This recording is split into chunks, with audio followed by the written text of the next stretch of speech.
All right, so let's bounce into 13. What I have been doing is talking about all three methodologies as we've been going along, so we can kind of quickly go through this, if you will.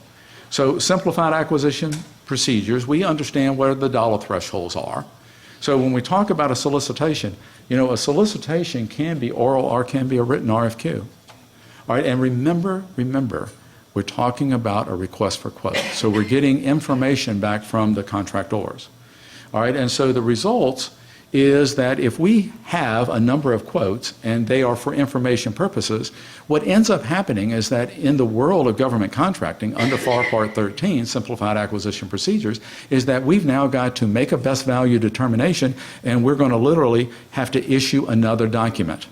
And that's normally referred to as a purchase order, or, you know, and that is going to be issued to the contractor that we have selected to do this work. Now, you know what? It is common practice in the world of government to issue a purchase order already signed by the contracting officer, no signature on it from the contractor. Now, we got their signature on their quote, but you know what? The quote was for information purposes. So when we send that purchase order back to a contractor under these rules in FAR 13, do you know that your contractor is no more obligated to you today than he was yesterday? The only element of obligation comes in that if there is substantial performance on their part. That's where legal obligation becomes to that contractor. Now, it is true, some agencies require the contractors to sign the purchase orders, but if the signature is a part of your agency's protocol, I'm going to express to you that you need to get them to sign it first before you sign it, all right, as a CO. And there are circumstances in government when we issue purchase orders under the rule of simplified acquisition that literally we're going to make them sign it. What if we're giving them some government furnished property or something of that nature? We would want them to sign, all right? So there's processes there, if you will, okay? And we can use a purchase card, or we can establish blanket purchase agreements and so forth under these processes, if you will. And, you know, they're really kind of straightforward in regards to the methodology that is outlined. And it is most often thought that we would use low price, technically acceptable as the methodology on award, but there could be other factors. We live in a world of government where the vast majority of our procurements we are allowed to make a best value scenario.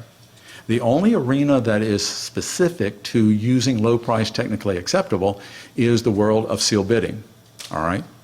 And so, but in your methodology of evaluation of award, we say the word best value, and it is kind of synonymous, if you will, with the fact that we don't have to award to the lowest price. But you know,